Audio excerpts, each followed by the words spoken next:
Welcome to episode 28 of the Mainly Golf Show. I'm joined once again by the Sea Bandits, Hep and Marv. Hep, another terrible week on his selections, but spreadsheet is incoming. I am Jack Milner.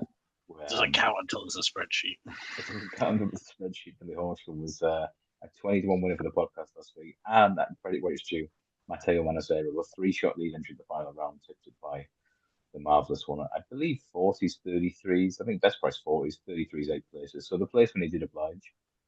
And in credit to Head, the place money of the week.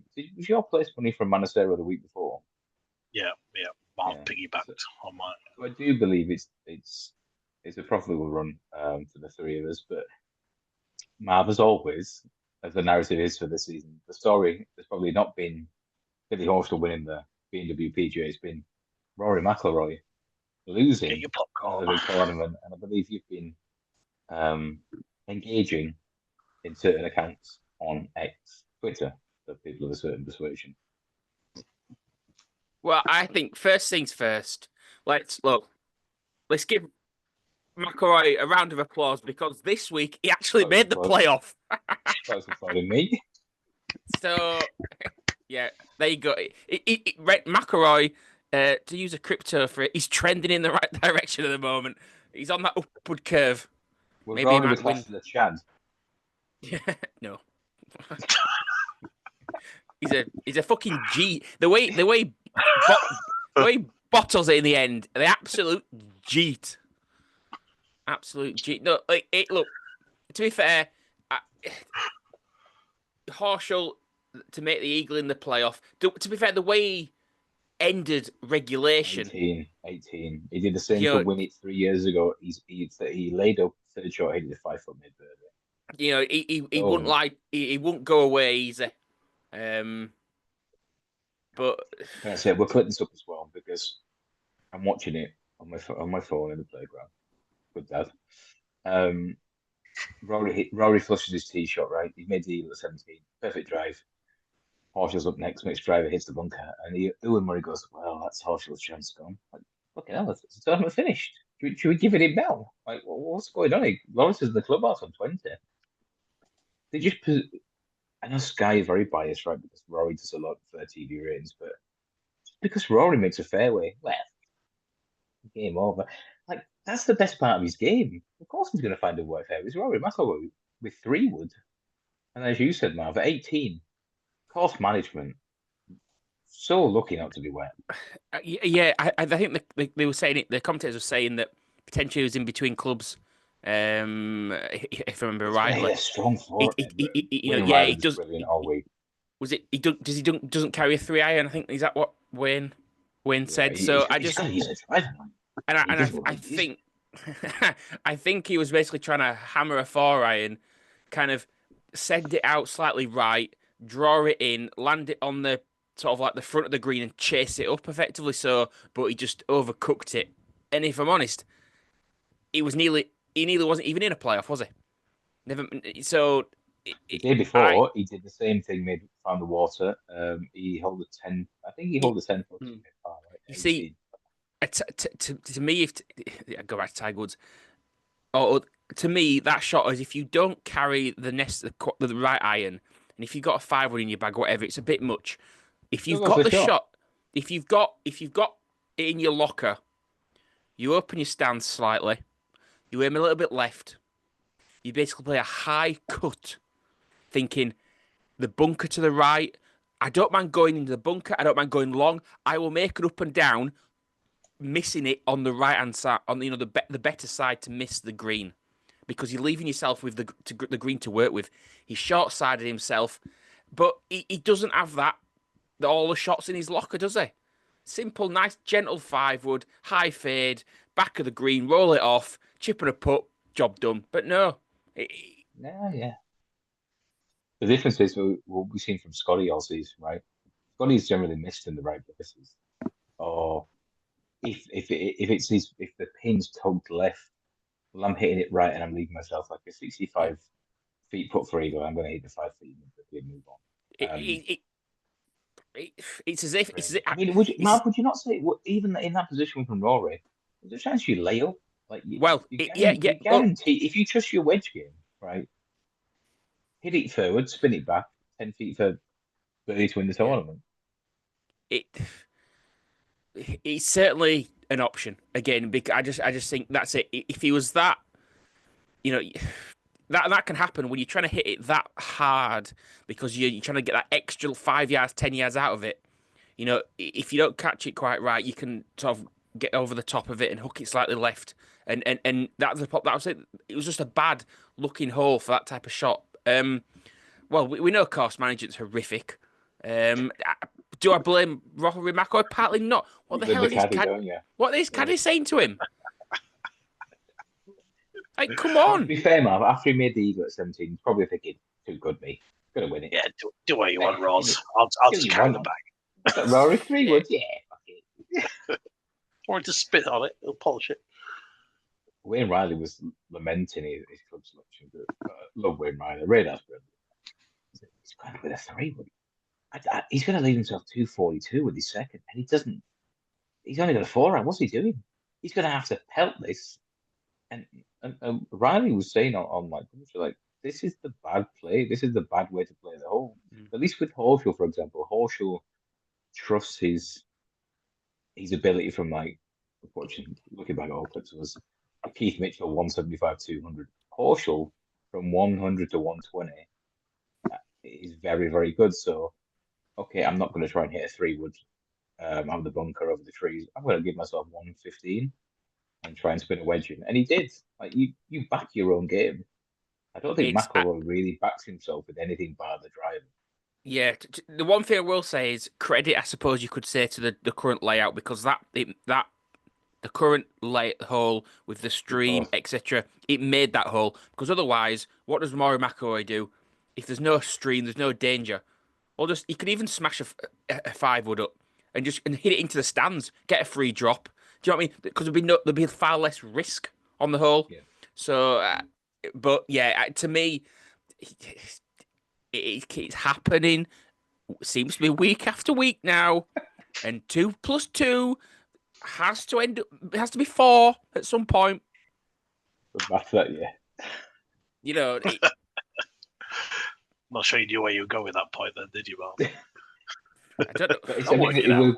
The thing is, I suppose for our perspective, right, we've mentioned it for the best part of 6 months in terms of math, right? It's not us having a go at him. It's just if you watch enough golf, you realise patterns of behaviour emerge, and whether it's just him having like a clouded, he should have won the US Open. He probably should have won the Irish Open. He should have won the PGA. Those last 3 holes, like, I know he made eagle at 17. I won't say it's a lucky eagle. It's going to happen like 1 in 20 there, 45 feet. So you can't base your hopes of getting over the line by making a 45 feet eagle, the penultimate hole. And that's what really annoyed me, right? If you listen to the commentary, Paul McGinn's there going, Rory's just timed to perfection. He's been waiting in the wings all week, and then he creeps gets his nose in front of the 17. He's got his head right on the line. Like, oh, he's not won yet. Like, Paul can't be riding. Well, I think we should tell the story that I went away from the TV for 5 minutes, and Rory was at 17. Was he whatever he was at? 18 under. Came back. Hey, how the fuck's McIlroy tied the lead? And the phone nearly went through the TV. It was, and then they showed the highlight. I thought, for fuck's sake. The weird thing was, I still didn't think he was going to. It was a really strange feeling. I still didn't think he was. It's very hard to.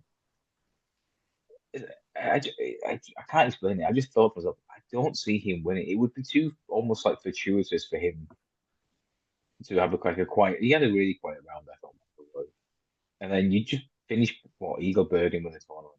It's like Roy the Rover. It's Roy the Rover stuff. It's fantasy golf, but fantasy golf isn't reality. Well, the only thing I will add is that if you look at the top 5 finishers, in fact, actually, the top 6. I think top 6 out of 7, 7 out of 8. Pretty much, you see, Rory's low round of the week was 66. You know, Horschel 65, Lawrence 65, Manacero had a 63 in there. even Baldwin. Under on. Do you know what I mean? I just that's it. I still don't think Rory, and I think the same at the Irish Open last week. His best round, it was all like very steady, and there was nothing, super low. So I just doesn't quite have it yet. Where do you think he needs to improve, Mark?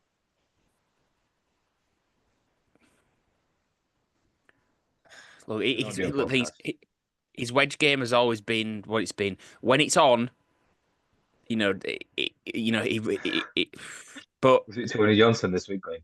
There's another question to that. I said I honestly believe. Look, it's easy for me to criticize Rory and say he can't play the high. Very easy for you. You love it. He can't play the fade. Look, the golf swing he's got. Does he need that shot in his bag? Probably not. Only hits the ball one way, right to left. He can't hit. Yeah, that's what I mean. Yeah, so Morikawa's is how you say he can't hit a right to left Morikawa, but I just something's got something. It's happened all season now, and it's building up. And if the Sky commentators can't see it, the one thing I will add before I let Hep get a word in for once, is that Nick Doherty on Sky Sports after the tournament finished, he said that he came in that morning, and all he could hear from the fans were, "McIlroy's a bottler. McIlroy's going to blow it. McIlroy's a bottler." Look, they must have been listening to our podcast. Even the fans are giving all the McIlroy fanboys, the TV presenters, at Rory Tracker on Twitter. So it's. Have they blocked you yet? No, I'm not sure why. Not on his other accounts. Got Stephen David. No, I said credit to Billy the way he won the tournament. Lawrence fucking hell, his ass went in the playoff, didn't it? And McIlroy. Lawrence is generally a good driver of the ball. He drives it a long way. He spoke to his tee shot, and this is on commentary, right? He's obviously banked. One of them's going to make birdie here. I've got to try and twat this and get up and down and make a fall. And he was right back because they both made birdie. So I actually respect Lawrence more for just thinking, fuck it. I'm going to have a go at this. And it was an awful execution. Yeah, and I think, to be fair, I said Manasera, I think he took another step forward, but his Sunday round of 73 was one of the worst in the whole field. So I think he's got it right. He played really well, and then on the turn he made a couple of poor tee shots at a couple of par threes mid bogey. Those holes between like 7 and 11, I think he made 3 bogeys. Those are the tough holes before you come to par 5 and 12, and he lost that much momentum and he lost that much ground on the other top 4 or 5. It's hard to. And this is the brutal thing with golf, right? Especially if you backed him running and backed him, say, 40 odds first 5. All it takes is 2 or 3 bad holes, and a couple of people make birdies, you make people with bogeys, and you've gone from 2 clear to 3 behind and tied 6th.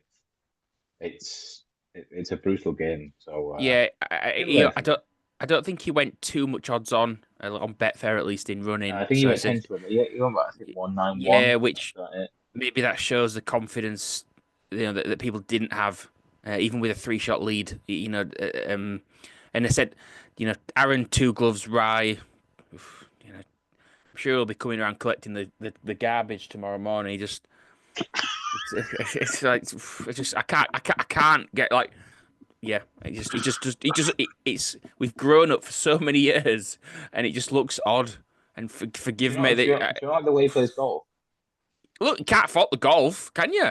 Guy's there every week, it seems now. You don't care what he looks like. He's playing good golf. But it's just the whole 2 gloves things. And I think Matthew Baldwin, the less said about him, the better, because the word bald, I don't think we want to have that in our podcast.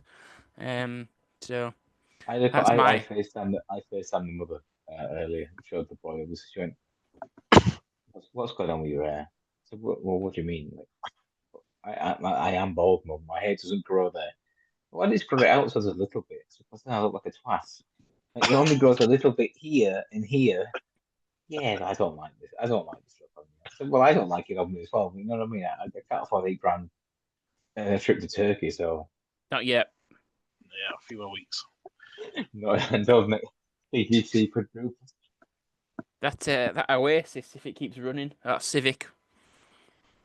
It's had a good run. Hey, did you watch any golf this week, or were you too busy with the in-laws? I didn't. I had too many jobs on, and yeah, it's not my week. You Yeah, picked she the said you winner. to be cute. You picked the winner, and Marv's got a Rory losing in a playoff. This is not my week to talk. What? Why do you turn up for this pod every weekend? She said drink rum in it. Let's be honest. Yeah, exactly. Wait, what would you tip up again? Jordan Smith and who? It doesn't matter. But yeah, I just like Daniel Rory. Brown, Quote afterwards saying the game of golf was testing him because I just like doing it in a Miriam's voice. Just going, "You tested me. Testing me now, lads." You tested me, golf. You tested me." That was at Keeney's house after a home game. And I met, it's like 4 o'clock in the morning, Moon's on the sofa, twig. Oh, shut the fuck up, you really annoy me now. I'm Miriam, I didn't You tested me. last time out, you tested me. Nah, he came up and fucking punched me so hard. I wanted to cry. Right, you getting my message now? Are you being mean? You still talking, Twig? Tested me. We'd had about 4 or 5 cans of Carling each, so obviously we were a bit merry. Good times. I think that was the first time I was ever what's the word? Were you watching like you and Widham were going on about this weird game, not game show, where people were playing like chess, but they were humans and they were moving pieces. It's on like Channel 5 at 12 o'clock, and I remember you wearing going on about this. Like, what show is this? I've never been able to find that show, but it existed, and it was awesome. What's it called? I don't know. No idea. It's like the Harry Potter chess, but before it was, and when it was cool, obviously. But so anyone out there was a show on Channel 5 before the porno started about 11:30, where there was humans. It was midday. It wasn't night time. Well, it was nighttime for us. But you didn't watch any golf this week. Shocker. Some of us is carrying the. Well, I saw the last hole of the playoff. I didn't see that. I got back just in time for that. But nothing. 3 points each way. Billy Horschel at 21, collected under 60 points in the Satchel with Twig, following up on. I think we had 4.5 points on Scotty Scheffler on our first week for the Players Championship. We had 2 points each way. Cam Davis at 70s, 2 places in between. So I think as a trio, again, Mars had Bryson for the US Open, Manasera with the players, Heps had, in fairness, since Tompkins was unlucky against Scheffler. I can't remember the time. It was in between. In between one of the bigger ones. Also a few players with Manasera played 2 weeks ago. I think we're actually in profit for the collective over 27 weeks, which is when you consider the volatility of golf, we're doing all right. It's not quite the brains trust, but we're not doing too sharply either. I was going to say, I think the fact that we tried to dodge tipping Scheffler is probably and Rory, right? It's easy to do. Yeah, so we deliberately went against them, which at times, if we'd have just backed Scheffler blind, we might come out with a better return overall. But Well, I said this last week at the Irish Open. 13-2, Rory. This is a really good bet. I'm not a big fan of him, but he's the wrong price. He shouldn't be 13-2. I can't actually bring myself to tip him up because it seems like a cop out. And that's why we look for some value elsewhere. Both lost, but we'll keep trying. And in the same vein, are you on John Rahm this week? I don't see how you could back Rahm at 3-172. Horrendous. He's won here 3 times. Different course though. They moved from Valderrama here, and he won in 2022, and that was a really poor field. He beat Matthew Pavon by 6 strokes. Matthew Pavon Wikipedia won last year. Matthew Pavon was picked up by myself last week. He had a really poor start. Wasn't there a guarantee he was going to place We often we use the G word, it never even works. Just box it if anything. But Von is still like I was looking. He turned pro at 20. He was a bit of a prodigy, and again, I think he's half Spanish, half French. So when he won this last year, he made out that this is such a big deal to him. I know it doesn't seem like one of the marquee events, but because I think his mum is Spanish, this was a big deal. And obviously, he's used that as a springboard. He went and won at Torrey Pines and chasing the US Open. Pavon is a bet this week. Obviously him. 25 to 1. Yeah, it's 22 to 1, 8 places. I think he triple that last week? He was 70, 70 last week, but look at the field. It's so much weaker. There's so much lack of depth by comparison. Pavon's a good bet at 22s and 8 places, and someone who I've kind of followed for the best part of 6 months is a guy called Adrian Ortega. He's a 2-time winner of the DP World Tour. He was in the process. He's 7 under through 12 in the final round on Sunday. He got to about 11 under. I think he made a bogey and then finished 5-5. But he has been really consistent all year. This can mean a lot to him. Ortega, he's as short as 33s in some places. I think Paddy's ducking him, but Ortega at 50 to 1, 8 places, that's too big. It's the wrong price. Pavon and Ortega, I'd be very surprised if we don't get any place money from one of those two this week. We have 6 minutes in case you want to chime in. Yeah, sure. It's just looking down the list again. It does. Have you sharpened that pin for this week? Last week.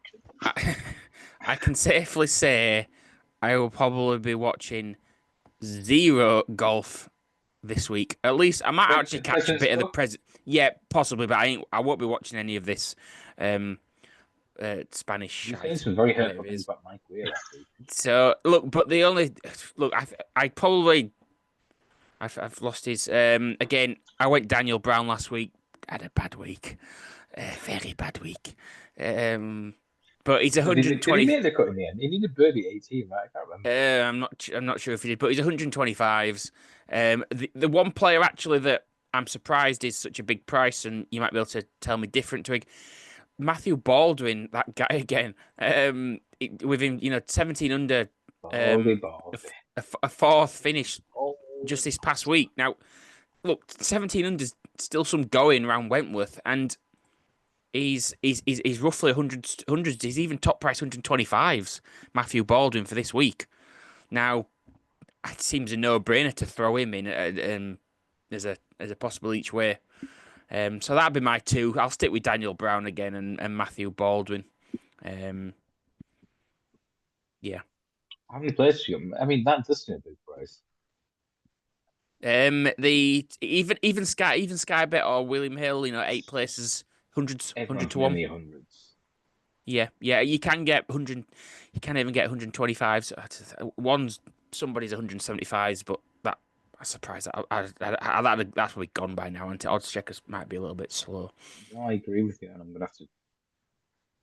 That's an interesting one. I don't know anything about his form leading up to last week, and whether last week was a complete fluke. But no, he won his maiden tournament towards the end of last season. He has kind of played well in bits.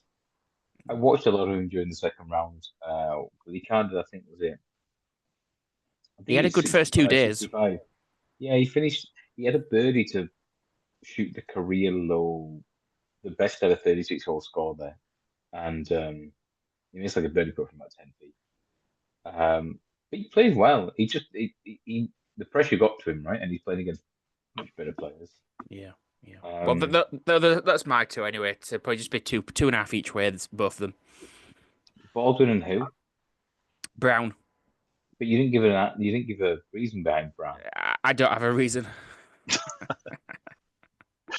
Listen to the Mini Golf Podcast for expert insight. Heck, we've got 3 minutes. Give us some. Give us some give us some alpha in 3 minutes. What's alpha? This is crypto stuff. This alpha material. Come on, Hep. So was he stats? What is your best performing coin at the minute? Probably Bitcoin. Really? It's the biggest percentage up, yeah. But Is it? that's lifetime. In what, like a day or a week? No, since I first bought it. It's like, No, I mean this week, dickhead. Not like I'm around 7 not years looking ago. this week. I think your short-termism out of it. Ah, So I'm going to pivot to the President's Cup because I'm going to watch more than this Spanish is stuff. it not on at the same time as NFL? Really, time is wrong. Well, not over like the 5 days. So first, I'm going to take Xander at 6-1 to be top US scorer. He's behind Right. Scheffler and Cantley in the market. Price is So- short. Exactly. Yeah, so I think Scheffler's quite a good price at 6s to be top American. And I'm going to take 6 to 1. I'm Okay, going to that's a take big price. Sunjay Im to be 6-1 top international, and then I'll have 1 unit on the double. So I'll have 5 on Xander at 6s, 4 points on Im at 6s, and then 1 on the double. This sounds so much work for a spreadsheet. We've got this like 5 points each way or something. It's literally like 3 lines you have to do, and then you just put a cross through all of them because they don't win. You don't fancy Tom Kim this week? I fancy Sunjay. I mean, nothing to really go behind it, but for Have you got Sunjay the name 6s on Sato Tom in Kim the at first 2 weeks? 7s. I'll take Kim Where the fuck are these Sunjay in stats? 1 point less. But why Sunjay? I just think he was playing well last time I was clocking onto him, and I don't know. What did he finish? Where? When? I don't know. Who knows? Fucking Stato, right? So this guy, right? Last time I saw him played really good 3 weeks ago. But he shot like 4 under. He's second favourite. That's what you do in life, isn't it? You don't buy the cheapest wine. You buy the second cheapest wine. Like second playing. favourite. It's like Hafiz playing 10-9 because he won with it last time. I remember those cards. Very good cards. Like, It's a good system. It's a good system, right? We're gonna go in You soon because 20 seconds to do your sign off now. I've got 20 seconds to do. For me, Matthew Pavon, Adrian Ortega. For Marv, Daniel Brown, and Matthew Baldwin. Head lump on Sunjay at the President's Cup, and also Xander Schauffele will be the top Stars and Stripes. And the Americans are going to win, right? Oh yeah. Yeah, go.